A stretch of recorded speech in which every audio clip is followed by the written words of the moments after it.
히브리서 7장. 이 멜기세덱은 살렘 왕이요 지극히 높으신 하나님의 제사장이었습니다. 그는 아브라함이 여러 왕을 무찌르고 돌아올 때에 그를 만나서 축복해 주었습니다.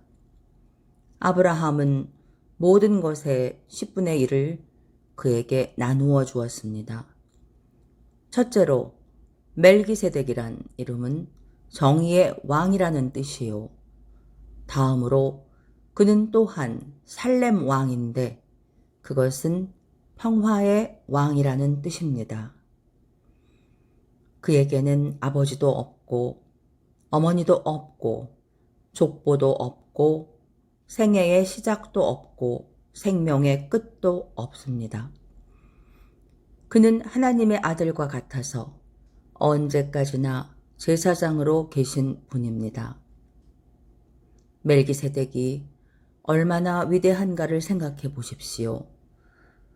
족장인 아브라함까지도 가장 좋은 전리품의 10분의 1을 그에게 바쳤습니다.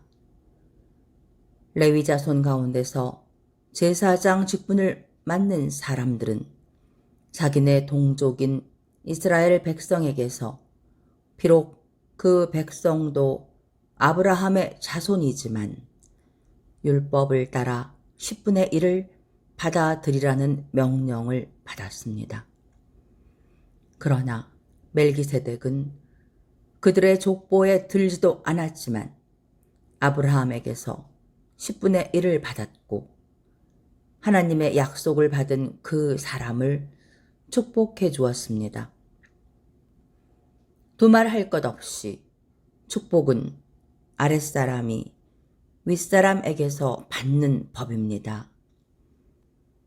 한편에서는 죽을 수밖에 없는 사람들이 10분의 1을 받고 다른 한편에서는 살아 계시다고 입증되시는 분이 그것을 받습니다. 말하자면 10분의 1을 받는 레위까지도 아브라함을 통해서 10분의 1을 바친 셈이 됩니다. 멜기세덱이 아브라함을 만났을 때에는 레위는 아직 자기 조상 아브라함의 허리 속에 있었으니 말입니다. 그런데 이 레위 계통의 제사직과 관련하여 이스라엘 백성은 율법으로 지령을 받기는 하였습니다. 그러나 만일 그 제사직으로 완전한 것이 이루어질 수 있었다면 아론의 계통이 아닌 멜기세덱의 계통을 따른 다른 제사장이 생겨날 필요가 어디에 있겠습니까? 제사 직분에 변화가 생기면 율법에도 반드시 변화가 생기기 마련입니다.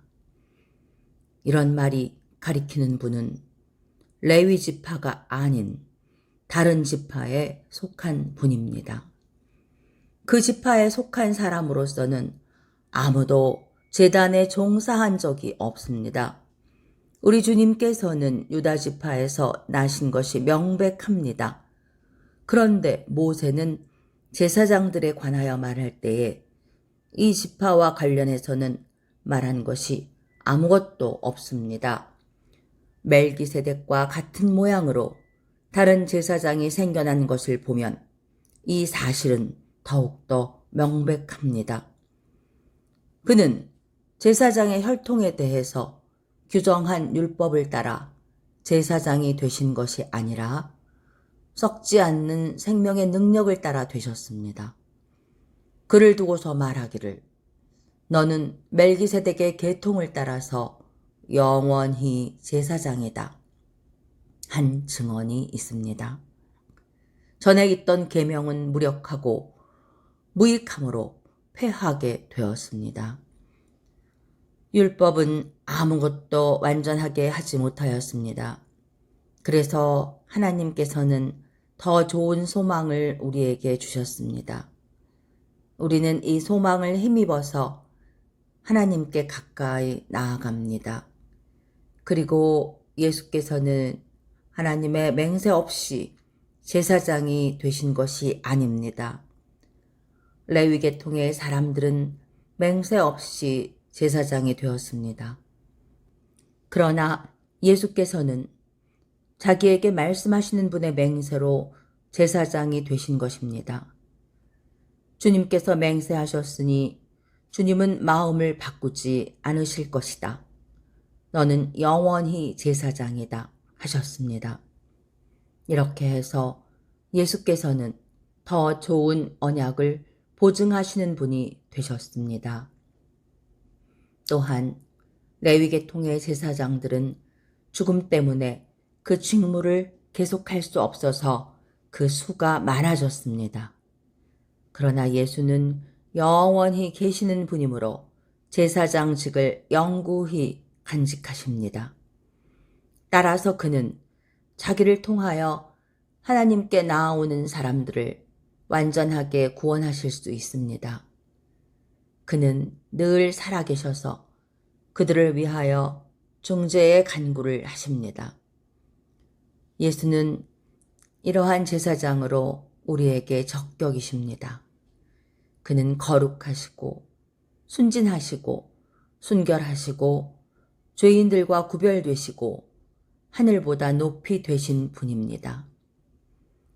그는 다른 대제사장들처럼 날마다 먼저 자기 죄를 위하여 희생 제물을 드리고 그 다음에 백성을 위하여 희생 제물을 드릴 필요가 없습니다.